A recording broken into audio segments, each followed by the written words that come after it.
Hey, what's up guys? So I'm sure you guys saw Jay's unboxing and first impressions of the Vive XR Elite, and I've been using it for a couple weeks now, so let's get right into how I feel about this thing and pros and cons and features and all that stuff.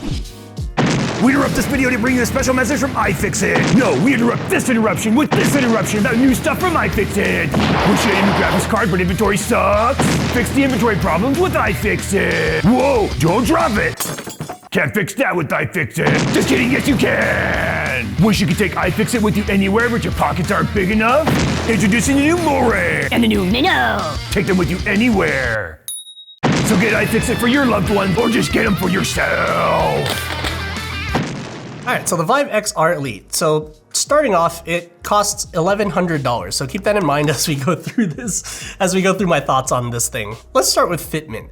So the thing that kind of caught my eye about this was the glasses mode that it has right here. I thought it would be cool for just popping into PC VR really quickly. The first problem I was running into though with glasses mode was that I had this connected to the computer via a USB-C to USB-A connector, and I don't think it provided enough power, because what would happen is the headset would boot up normally, but then the screen brightness would set itself to its minimum. And of course, that's kind of not a fun experience. This might be dependent on whether or not your motherboard supplies enough power out of a USB-C or USB-A port. I kind of wish the software told me what the problem was, like if it was just not receiving enough power or something like that. But nope, the software just pretended that the brightness was all the way up. I could move the slider and then the screen would flash to whatever brightness I had set it to for a second, and then it would immediately just go back to super dim.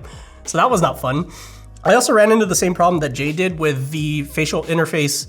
With it in glasses mode, the headset tends to want to do this, and because obviously all the weight is kind of here, the headset wants to do this, which means it puts pressure on your nose. It does this, where it goes, and then it squeezes your nose, and you sound like this every time I want to talk to somebody while you're in VR. It wasn't a good experience, which kind of made me sad. So I was like, okay, I kind of figured the glasses mode would be like a gimmick or something like that. Like obviously it's still fine for if you want to run this off of a USB-C battery pack, and then lay down on the couch or something and then watch like a whole movie. For any other use case, it not only kept trying to fall down my face, it didn't really seem secure as far as any movement. So even if I did end up using glasses mode for PC VR, it would only be in stuff like a racing sim or flight sim where you're not really moving physically that much. You're just kind of looking around and stationary. The face gasket also kind of sucks. It's too narrow. I'm sure you saw in Jay's unboxing that he also had the weird issue of the fact that the face gasket didn't go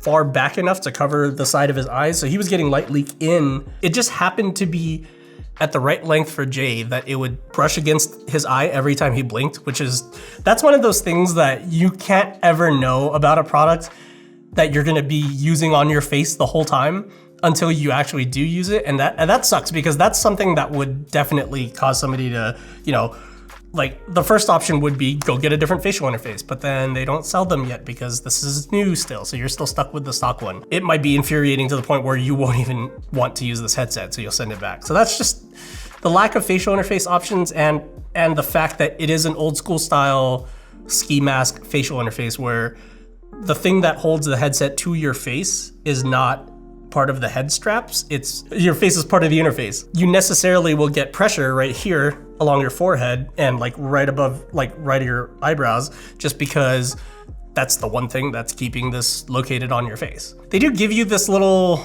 secondary strap in the box that's supposed to either go over the top of your head when the headset is in normal battery pack mode like this, or if it's on glasses mode, they say it should be at the back of your head, which kind of defeats the purpose of glasses mode then, because then it's still pressure on the back of your head, but I don't know. Anyway, I mean, just look at this. $1,100, and this is what they give you to keep it from falling off your face, because they designed it that way.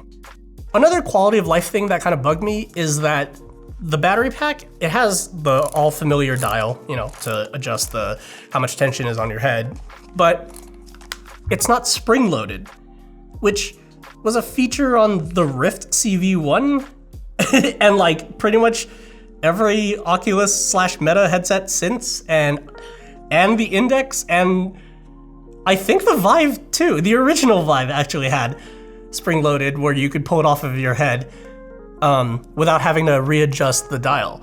And so it was really disappointing to not see that, and kind of just like pulling on it. Obviously, I don't want to break it, but yeah, there's no spring loaded. So the annoying thing is just in general use of just let me put this headset on. Okay, cool. So first of all, I gotta take off my glasses. We'll talk about that later, how annoying that is. And then I gotta tighten it on my face, and then cool, now it's just squishing against the front of my face. That's fine. Now I wanna take it off. I mean, yeah, you could slide it off and then the facial interface will just go up your whole face. But like, really, you couldn't spring load this? I mean, like, look at how, I'm done. There you go. And then off, and then back on, and then off, and then back on. It's just one of those things that it's like, have you ever used a VR headset before, guys? So anyway, yeah, there's no spring loaded thing. Every time you want to take it off, you gotta go quick, quick, quick, quick with the knob, then take it off, then quick, quick, quick, quick back whenever you gotta put it on. That's a lot of money to have to turn your own knob. Yeah. I mean, cool, it's got the diopter adjustment, which is nice. Again, I'll talk about that later and why I can't wear my glasses in here. But there's no eye relief adjustment either. So if you wanted the lenses closer to your eyes, you can't. You just go buy a different headset that has eye relief adjustment. Eye relief adjustment is important for headsets that can accommodate glasses, and I think that's probably why they didn't put it in here, because the XR Elite does not accommodate glasses inside the headset. If you don't wear glasses, or if you're wearing contacts that day, or if you have prescription lenses already attached to your VR headset, you can crank the eye relief a lot closer to your eyes and get a much wider field of view and a lot less of that kind of tunnel vision effect that you get when the lenses are farther away from your eyes. And then on top of that, just look at the lens size. The Quest Pro, with its eye relief all the way front, which I have to do because I'm wearing glasses and I don't want to scratch the lenses, has much larger lenses and a much larger apparent FOV for somebody like me that's wearing glasses. And then for somebody like Nick that's not wearing glasses, if he puts it on and then he shoves the eye relief all the way up to his eyes, he's gonna get a way larger field of view than this thing would ever give him. And so getting into the pretty much the highlight feature that got me interested in this headset at the first place, which is diopter adjustment. Each lens has these numbers going from 0 to 6. That's just the diopter factor. You can dial in your corrective factor and get a decent picture out of the lenses without having to wear your glasses. That sounds like a good idea. And honestly, I was like freaking out. I was like, holy crap, that's awesome, because I don't have to buy, like every VR headset I've owned, I've had to either buy prescription lenses or make sure that I could fit my glasses into the headset when I'm playing, because otherwise I literally can't see. The focus distance for VR headsets is farther away than my nearsightedness accommodates for. So it sounds like a great idea, except for the fact that usually most people with eyes that are messed up enough to need a diopter adjustment also have some level of astigmatism built into their prescription as well. And this does not account for that. So even with the diopters adjusted directly to my prescription, it still didn't account for any astigmatism. So I was still dealing with a slightly blurrier image than I would have on something like the Quest Pro, or even a Quest 2 where I could shove my glasses in there or get prescription lenses for it. Again, it's a feature that sounds cool, and then when you actually use it, you realize, oh, that's probably why no one else does it, because the shortcomings are awkward. It seems like what they did was they said, okay, if we can have diopter adjustment, then that means we can forego the ability to wear glasses in this headset, and then we can make it tinier and blah, blah, blah, and super light, which it is a positive of this headset. It's very light compared to the Quest Pro. Obviously it gets heavier once you attach the battery on there, but that is one thing that I did notice, was that this headset did seem a lot lighter. Again, going back to that theme of like one good thing and then like 50 bad things about this, even though it's lighter, it's still a worse interface against your face, because the Quest Pro, because the weight is supported by your forehead and the back of your head, there's nothing touching your face, which is amazing because the lenses and the screen basically just floats there. One, that's awesome for glasses. Two, if you want more immersion, you can get the light blockers or the full light blocker that actually blocks the bottom and everything for the Quest Pro. Any advantage that it gets from being lighter is just negated by this facial interface. It's disappointing. I'm not mad, I'm just disappointed. How many of you guys have heard that? Be Quiet is proud to announce their all-new white Lightwings high-performance ARGB fans, available in 120 and 140 millimeter sizes.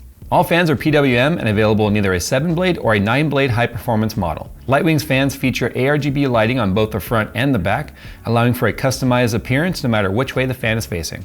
Available in either a single fan or a triple pack with a fan hub included, the new white Lightwings fans from Be Quiet are an obvious choice for PC enthusiasts who demand performance and silent operation.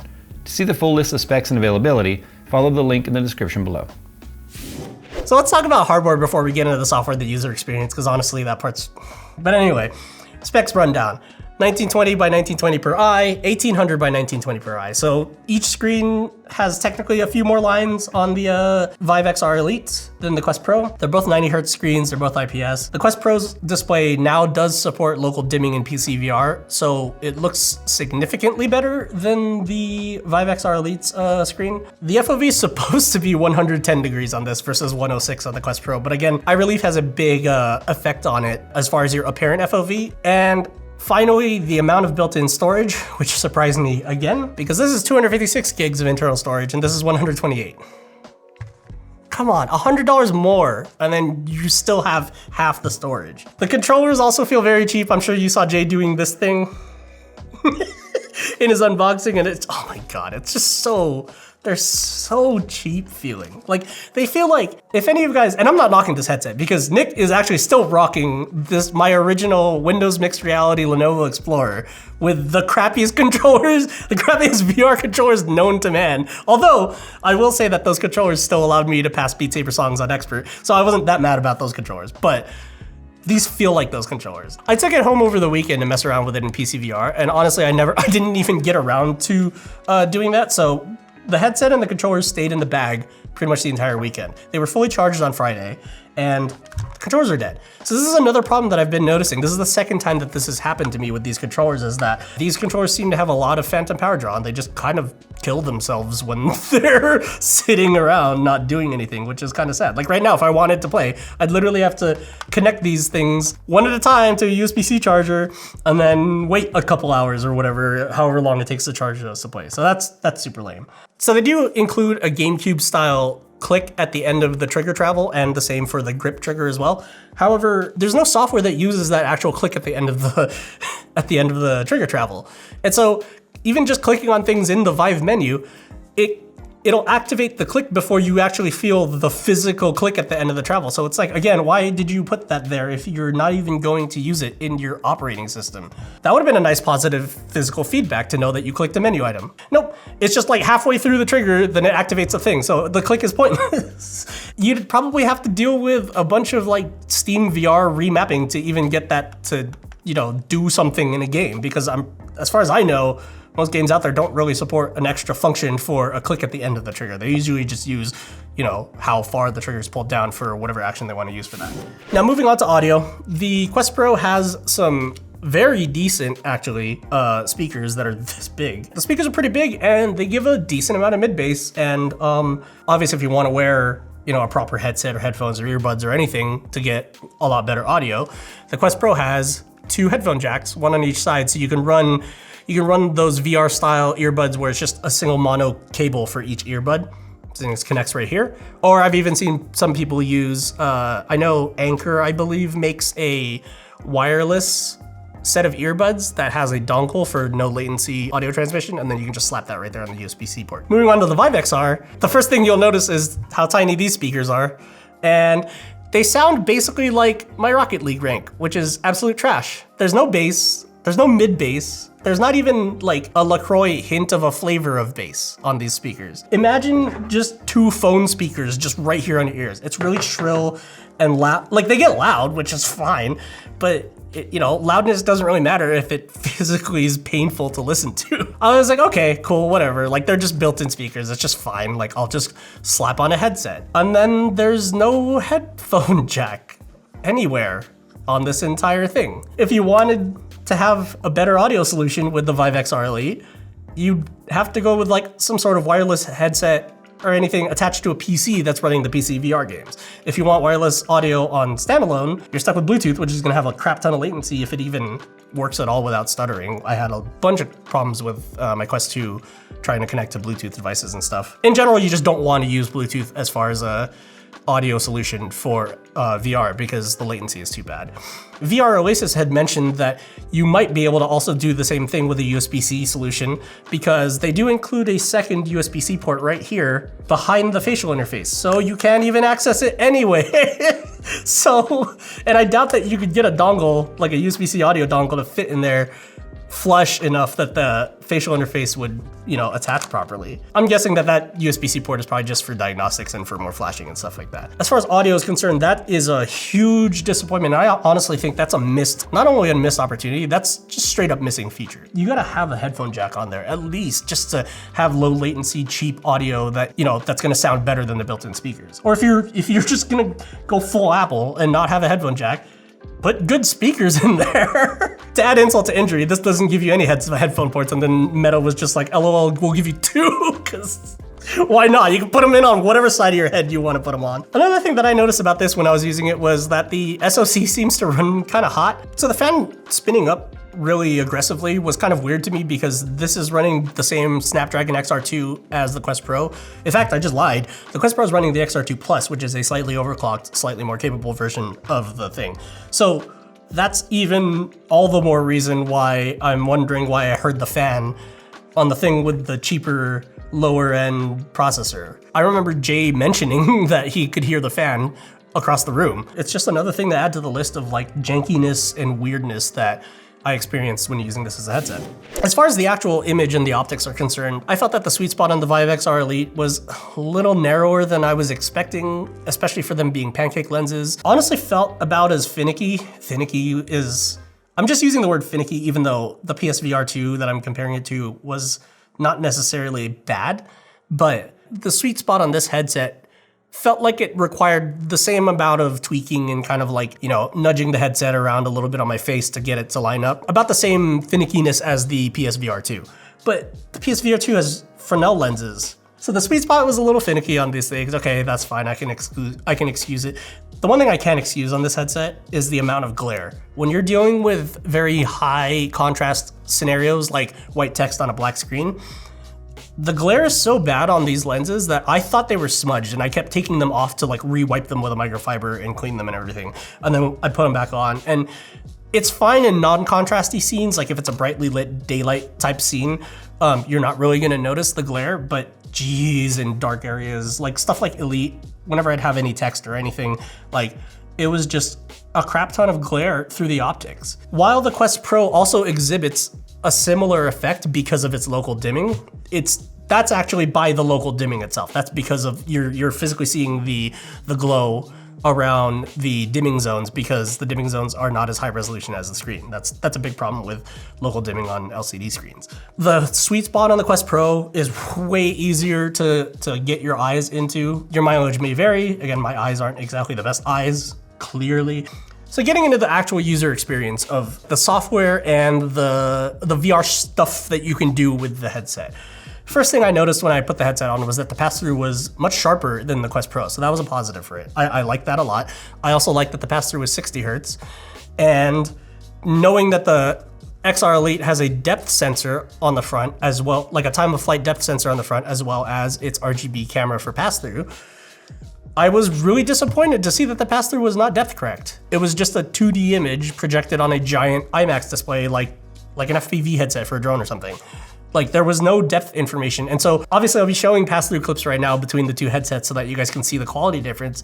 But what you can't see on a 2D video is the lack of depth perception, which honestly, I prefer the Quest Pro's blurrier, fuzzier pass-through because it's depth correct. Like physically using it, walking around the house, grabbing things, getting water and all that sort of stuff, like depth makes everything feel correct as far as when you're looking through the pass-through. It's just such a mind-boggling decision for them to make because why put a depth sensor on the front and why call it the XR Elite, which is implying that it's going to be very good at both VR and AR, which is what XR stands for, and not even use the depth sensor in your pass-through.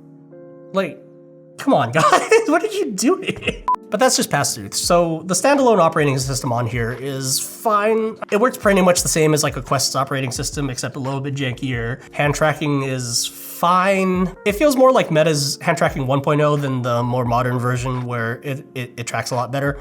I mean, it's functional. I never really ran into an issue with hand tracking or controller tracking with the standalone OS where it prevented me from doing something or was just like some sort of huge bug. Like it was fine, but it didn't feel very well thought out or premium which is something that you would expect for $1,100. There is one thing that I do like about it is that you can set PC VR as your default mode, and if Steam VR and the Streaming Hub are running on your computer, it shows your PC VR library as if it was on the headset itself, like as if it was part of the standalone library. And you can actually set that view of the library as default, so the moment you turn the headset on, it's already ready for PC VR. That's freaking cool compared to Meta's, how many ads can we throw at you on the stupid Explore screen on your home screen that you can't change ever, unless you have a developer account, and then you can enable the developer home screen and it doesn't show anything except your recently used games. PC VR streaming on the Vive XR Elite worked fine, although I couldn't really find any advanced options to directly set the render res and the frame rate, which was weird. You know, somebody more familiar with the Vive software might be able to tell me what I was doing wrong, but I was only able to access the 4 presets of just balance, quality, high quality, performance, whatever, blah, blah, blah. I had no idea what those settings actually meant, in contrast to the Oculus software where you literally just slide a slider and it tells you exactly what it's rendering at, and and you just pick an FPS.